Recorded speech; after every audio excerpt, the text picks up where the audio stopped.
హైదరాబాద్ లో కన్సల్టేషన్ మరియు 3,500 రూపాయల colour Doppler test Avis hospitals లో ఉచితంగా పొందండి. నమస్కారం ప్రియ చౌదరి గారు. నమస్తే. ఇప్పుడున్న జనరేషన్కి చాలా ఇంపార్టెంట్ టాపిక్ అండ్ ప్రతి ఒక్కరూ తెలుసుకోవాల్సినటువంటి విషయం. మ్యారిటల్ లైఫ్లోకి ఎప్పుడైతే ఎంటర్ అవుతారో కొంతమంది అంటే భార్యాభర్తలు కలిసి ఫ్రీ టైం దొరికిందనుకోండి, గత తాలూకు అనుభవాలు ఏదైతే ఉంటారో కొంతమంది చెప్పుకోవడానికి ఇంట్రెస్ట్ చూపిస్తారు, కొంతమంది ఏమో సిగ్గుపడతారు, కొంతమంది బ్యాడ్ అయితే చెప్పుకోవడానికి ఇంట్రెస్ట్ కూడా చూపించరు. ఆ అనుభవం ఏదైనా కానివ్వండి, కొంతమందికి ఏమో ఎక్స్ బాయ్ ఫ్రెండో గర్ల్ ఫ్రెండో వాటికి సంబంధించినటువంటి విషయాలు ఉంటాయి, లేదంటే బ్యాడ్ ఎక్స్పీరియన్స్ ఇంట్లో జరిగినవి కొన్ని ఉంటాయి, కొన్ని చెప్పుకోవాల్సి ఉంటాయి, కొన్ని చెప్పుకోవాల్సి ఉంటాయి. అటువంటి షేర్ చేసుకోవడం అనేది ఎంతవరకు కరెక్ట్ అంటారో, దానివల్ల వచ్చేటువంటి పరిణామాలు ఏంటి, ఒకవేళ ఫేస్ చేయాల్సి వస్తే దాన్ని ఏ విధంగా తీసుకొని చెప్పాలంటారు? కట్టే కొట్టే తెచ్చే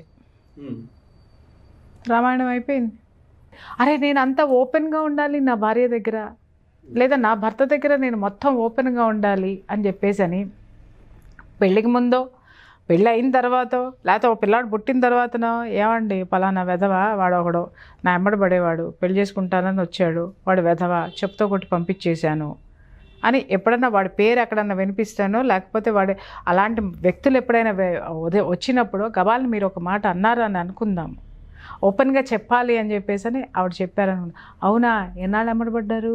ఎందుకంటే ఇక్కడేం జరుగుతుంది, లోపల నుంచి ఆ బుర్రలో ఆ పురుగు తొలుస్తూ ఉంటుంది. ఈ క్వశ్చన్ అడుగు, ఈ క్వశ్చన్ అడుగు, ఇంకా అడుగు, ఇంకేంటో అడుగు, ఇంకెంతమంది ఉన్నారు అడుగు అనగానే, అరే నేను ఓపెన్గా చెప్పాలి కదా, నేను ఓపెన్గా చెప్పేస్తున్నా, నేను అన్నీ చాలామంది కొంతమంది పిచ్చ ఆలోచనలో ఉంటారు. నేను క్లీన్, మిస్టర్ క్లీన్ అబ్బా, నేను మిస్సెస్ క్లీన్ అబ్బా, నేను మిస్ క్లీన్ అబ్బా, అంటే నేను ఏది దాచుకోనబ్బా, నాకు చేత కాదబ్బా అంటే అదేదో పెద్ద గొప్ప అనుకుంటారు. భారతరత్న అవార్డు ఇచ్చేస్తారు అవన్నీ చెప్పేస్తే అన్న భ్రమలో ఉంటారనమాట.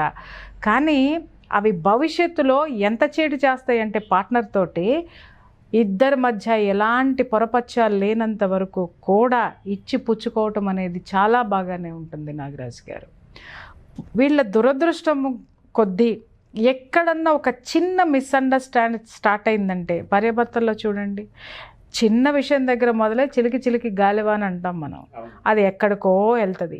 ఆ ఎక్కడికో వెళ్ళినటువంటి గాలివాన ఇక్కడ మొదలయ్యేది ఎందుకో, పిల్లోడు డైపర్ తీయలేదు, నీట్నెస్ తెలియదు అని మొదలుపెట్టినటువంటిది చివరికి డైవర్స్ వరకు వెళ్తుంది. ఆ డైవర్స్ ఈ డైపర్కి డైవర్స్కి మధ్యలో ఏముంటాయి చెప్పండి?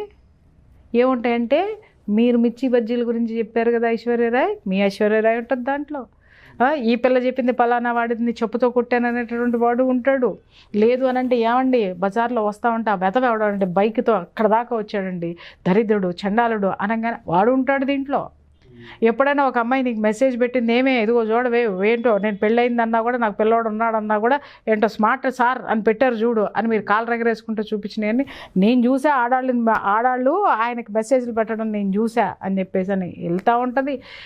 ఈ మధ్యలో మీరు ప్రేమగా ఉన్నప్పుడో, అండర్స్టాండింగ్లో ఉన్నప్పుడో, లేకపోతే ఎప్పుడున్నప్పుడో చెప్పుకున్నటువంటి ఈ విషయాలన్నీ కూడా ఎవరిని వాళ్ళు గొప్పగా ప్రూవ్ చేసుకోవడానికి, ఎదుటివాడిని ఎదవ కింద చూపించడానికి ఇవన్నీ కూడా ప్లస్లు అవుతాయి. ఇవన్నీ ప్లస్లు అవుతాయి, ఇవన్నీ బయటకు వస్తాయి. ఇవన్నీ ఎలా తయారవుతాయి అని అంటే, ఒక దండగా చెప్పుల దండ కింద తయారవుతుంది. మీరు మార్చుకున్నది ఏంటి? పూలదండలు. బట్ చివరికి పేర్చిందేంటి? చెప్పుల దండ. ఎక్కడొచ్చింది సార్ ఇది? ఏం అవసరం ఉంది సార్? మీ జీవితంలో జరిగిన చెత్తా చెదారము, లేదు మీ జీవితంలో జరిగిన అద్భుతమైన అనుభవాలు మీలో పెట్టుకోండి. ఎవరికి కావాలి అది? పెళ్ళానికి చెప్పేసి పెళ్ళాని దగ్గర రొమాంటిక్గా ఉండాలనో, లేకపోతే పెళ్ళాం ఎక్కడన్నా ఏదన్నా బాగాలేదు అని అంటే పెళ్ళాన్ని పించి చేయడానికో, లేకపోతే వేధించడానికో నువ్వు చెప్పావు. అలాగే భర్త దగ్గరకు వచ్చేసరికి నా వెంట అంతమంది పడ్డారు తెలుసా, నేనంటే ఎంతమంది అన్నారు తెలుసానో, లేకపోతే నీ జీవితంలో పొరపాటునో లేకపోతే గ్రహపాటునో జరిగినటువంటి ఏ సంఘటనలైనా సరే నువ్వు షేర్ చేసుకోకూడనివి ఏదైనా ఉన్నాయి అని అంటే, నేను మిస్టర్ క్లీన్గా ఉండాలని చెప్పేసి నీ భర్తకి తీసుకెళ్ళి నువ్వు చెప్పుకున్నావు అని అంటే, వాడు రేపోతున్న దాన్ని అడ్వాంటేజ్ తీసుకుంటాడు. మరి ఏవి షేర్ చేయాలి, ఏవి షేర్ చేయకూడదని? కట్టే కొట్టే తెచ్చే అబ్బా, ఇంకంతే. అంతే. ఏంటి కట్టే? రాముడు వరద కట్టాడబ్బా, రావణాసురుడు కొట్టాడు, చేతం తెచ్చేసుకున్నాడు. రాముడు వరద ఎట్ట కట్టాడు నాకు తెలీదు, మా అమ్మమ్మ చెప్పింది చెప్పా. ఎట్ట యుద్ధం చేశాడు నాకు తెలియదు, రావణాసుని కొట్టాడనే తెలుసు నాకు, అదే చదువుకున్నాను నేను పుస్తకంలో, చెప్పాల్సి వస్తే అంతే. సీతను తెచ్చుకున్న తర్వాత ఏం చేశాడు నాకేం తెలుసు అయ్యా నాయన, నాకు అంత టైం ఎక్కడుంది. చర్చించుకోవాల్సిన ఏంటి మీ భవిష్యత్తు, మాట్లాడుకోవాల్సిన ఏంటి మీ గతంలో, మీ ఇద్దరి జీవితంలో. పెళ్ళైన కొత్తల్లో అలా బాగుంది కదా, అప్పుడు నువ్వు మంచి చీర కట్టుకున్నావు కదా, లేకపోతే పలానా డ్రెస్ వేసుకుని నాకు కనిపించావు కదా, ఇవి షేర్ చేసుకొని చావండి. ఇవి ప్లస్సులు అవుతాయి తప్ప నీ దిక్కుమాలిన గతం గురించి నువ్వు, ఆవిడ దిక్కుమాలిన గతం గురించి ఆవిడ, లేకపోతే ఇంకా మీ ఇద్దరి మధ్య ఏదో జరిగిందని మీ ఫ్రెండ్స్, ఇవన్నీ జారైటాలు ఎంక్వైరీలు చేసుకుంటాలు దేనికి వస్తాయి సార్? చివరికి డైపర్ నుంచి డైవర్స్ దాకా పోతాయి. నష్టపోయేది ఎవరు? 2 జీవితాలు. ఇంకా చివరికి ఇక్కడ లాభపడింది ఎవరు? డైవర్స్ ఇప్పించడానికి ప్రయత్నించినటువంటి లాయర్లు. 2 కుటుంబాలు నష్టపోయినాయి కదా, 2 వ్యక్తులు నష్టపోయారు కదా. దీనివల్ల ఏంటి?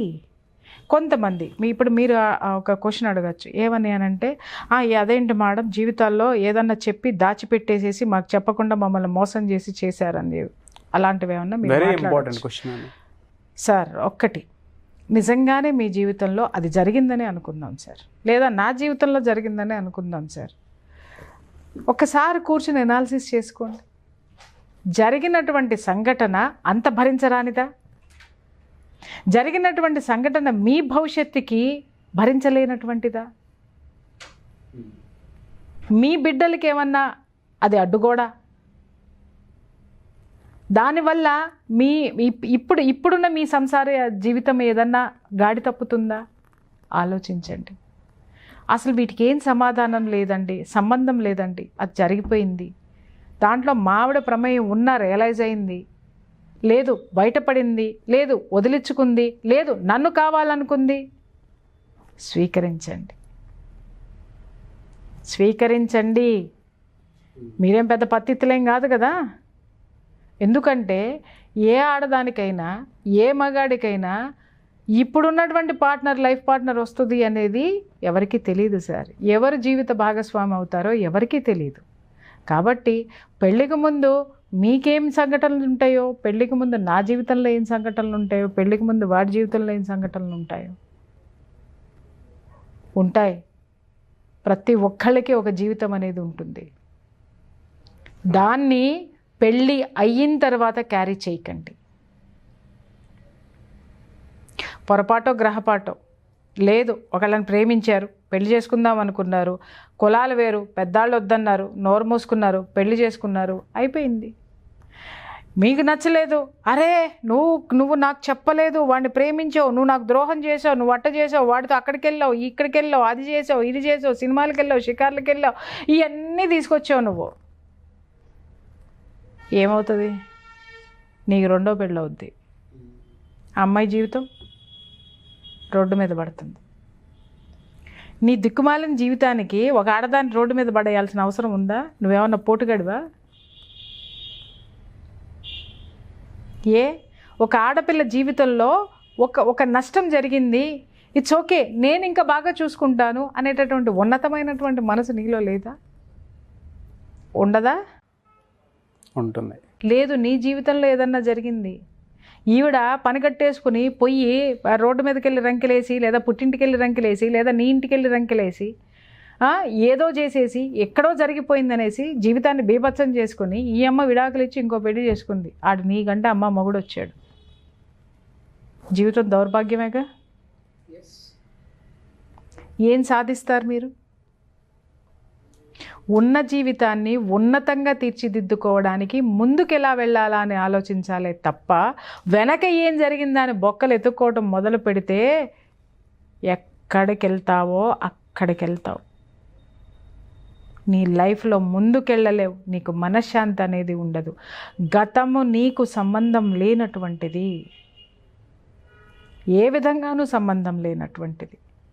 ఇంకొక విషయం చెప్తున్నాను, ఒకవేళ మీరు అనొచ్చు, అదేంటి మేడం మోసం చేసేసుకుంటే అంతరాత్మ అనేది ఒప్పుకోదు కదా, మేము చాలా ఇంత ప్యూర్గా ఉన్నాం కదా, మమ్మల్ని ఇలా మోసం చేయడం కదా, గుడ్డి ఏం ఉండదు మేడం సార్ అమ్మ చాలా మంది ఆర్గ్యూ చేస్తారు సార్ అని అన్నప్పుడు, ఈమైనా అతనైనా పెళ్లికి ముందు ఒక డిటెక్టివ్ని పెట్టుకొని మొత్తం రంధ్రాన్వేషణ మొత్తం చేసేసి మిస్టర్ క్లీను మిస్ క్లీన్ అనుకున్నప్పుడు చేసు సావండి.